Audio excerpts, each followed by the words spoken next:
ഭീകരവാദ സൂചികയിൽ ലോകരാജ്യങ്ങളിൽ പാകിസ്ഥാന് 2ാം സ്ഥാനം. സിഡ്നിയിലെ institute for economics and peace പുറത്തിറക്കിയ റിപ്പോർട്ടിൽ പാകിസ്ഥാനിലെ ഭീകരാക്രമണങ്ങൾ വർദ്ധിച്ചതായി ചൂണ്ടിക്കാട്ടുന്നു. 2023 വർഷത്തിൽ ആകെ 517 ഭീകരാക്രമണങ്ങൾ നടന്നത് 2024 ചരിത്രത്തിലാദ്യമായി 1000 കടന്ന് 1099-ലെത്തിയെന്നും റിപ്പോർട്ടിൽ പറയുന്നു. തെഹ്രീക് ഇതാലിബാൻ പാകിസ്ഥാന്റെയും മറ്റ് തീവ്രവാദ ഗ്രൂപ്പുകളുടെയും വർദ്ധിച്ചു വരുന്ന സ്വാധീനമായിട്ടാണ് ഈ ഭീകരാക്രമണങ്ങൾ വർദ്ധിക്കാൻ കാരണം എന്നാണ് റിപ്പോർട്ടിൽ പറയുന്നത്. തുടർച്ചയായ 2ാം വർഷവും ഈ തീവ്രവാദ സംഘടന പാകിസ്ഥാനിലെ ഏറ്റവും അപകടകരമായ ഭീകര സംഘടനയായി ഉയർന്നു വന്നിട്ടുണ്ട്. 2024 ഈ സംഘം 482 ആക്രമണങ്ങളാണ് നടത്തിയത്. അതിന്റെ ഫലമായിട്ട് 558 പേരോളം മരിച്ചു. 2023 TTP ആക്രമണങ്ങളിൽ 293 പേർ കൊല്ലപ്പെട്ടപ്പോൾ 91% വർധനമാണ് ഉണ്ടായിരിക്കുന്നത്.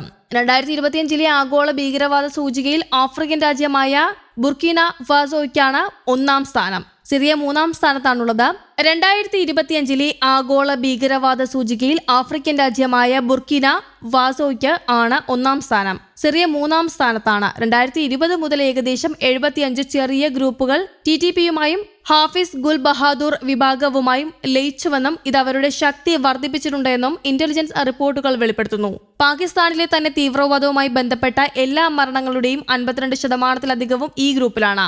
ഖൈബർ പഖ്തൂൺഖ്വ, ബലൂചിസ്ഥാൻ പ്രവിശ്യകളാണ് ഏറ്റവും കൂടുതൽ ആക്രമണങ്ങൾ നേരിടുന്നത്. രാജ്യത്തെ ഭീകരാക്രമണങ്ങളുടെയും മരണങ്ങളുടെയും 90%വും ഇവിടെയാണ് റിപ്പോർട്ട് ചെയ്തിരിക്കുന്നത്. താലിബാൻ അധികാരത്തിൽ തിരിച്ചെത്തിയതിനു ശേഷം പാകിസ്ഥാനും അഫ്ഗാനിസ്ഥാനും തമ്മിലുള്ള ബന്ധം വഷളായതും റിപ്പോർട്ടിൽ പറയുന്നു.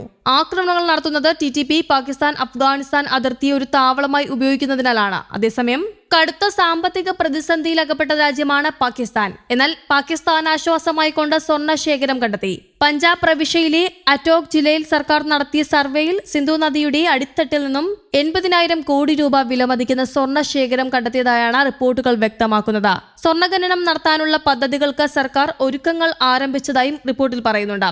ഹിമാലയത്തിൽ നിന്നുള്ള സ്വർണ്ണ ശേഖരം സിന്ധു നദിയുടെ അടിത്തട്ടിൽ ശേഖരിക്കപ്പെട്ടിട്ടുണ്ടാകാമെന്ന് ഭൂഗർഭ ശാസ്ത്രജ്ഞർ അഭിപ്രായപ്പെടുന്നു. അവ ധാതുക്കളുടെ രൂപത്തിലോ കട്ടികളായോ അടിഞ്ഞുകൂടാനും സാധ്യതയുണ്ട്. നദിയുടെ ഒഴുക്കുമൂലം അത് പരന്നു പോകാനോ ഉരുണ്ടിരിക്കാനോ സാധ്യതയുണ്ടെന്ന് മാധ്യമങ്ങൾ റിപ്പോർട്ട് ചെയ്തിരുന്നു. സർക്കാർ ഉടമസ്ഥതയിലുള്ള നാഷണൽ എഞ്ചിനീയറിംഗ് സർവീസ് പാകിസ്ഥാനും പഞ്ചാബിലെ മൈൻസ് ആൻഡ് മിനറൽസ് വകുപ്പും ചേർന്നാണ് ഖനന പദ്ധതിക്ക് നേതൃത്വങ്ങൾ നൽകിയത്.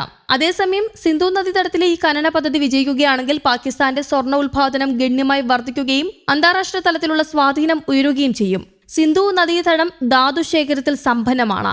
സ്വർണം ഉൾപ്പെടെയുള്ള വിലയേറിയ ലോഹങ്ങളുടെ ഉറവിടമായി ഇത് കരുതപ്പെടുന്നുമുണ്ട്. വിദേശ വിനിമയ കരുതൽ ശേഖരം കുറയ്ക്കുകയും കറൻസിയുടെ മൂല്യം ഇടിയുകയും ചെയ്യുമ്പോൾ ഈ സ്വർണ്ണ ശേഖരം രാജ്യത്തിന് നിർണായക സാമ്പത്തിക സഹായം നൽകുന്നതായിരിക്കും. അതേസമയം ദിനംപ്രതി സ്വർണ്ണ വിലയിൽ വൻ കുതിപ്പാണ് രേഖപ്പെടുത്തിക്കൊണ്ടിരിക്കുന്നത്. ഈ സാഹചര്യത്തിൽ സ്വർണ്ണശേഖരം കണ്ടെത്തിയത് പാകിസ്ഥാനെ സംബന്ധിച്ചിടത്തോളം വലിയ നേട്ടങ്ങൾക്ക് വഴിവെക്കാൻ സാധ്യതയുണ്ട്. സാമ്പത്തികമായി പാകിസ്ഥാന് ഉന്നമനത്തിലെത്താൻ ഇത് സഹായിക്കും എന്ന വിലയിരുത്തലുകളുമുണ്ട്. News desk, Kerala Kaumudi.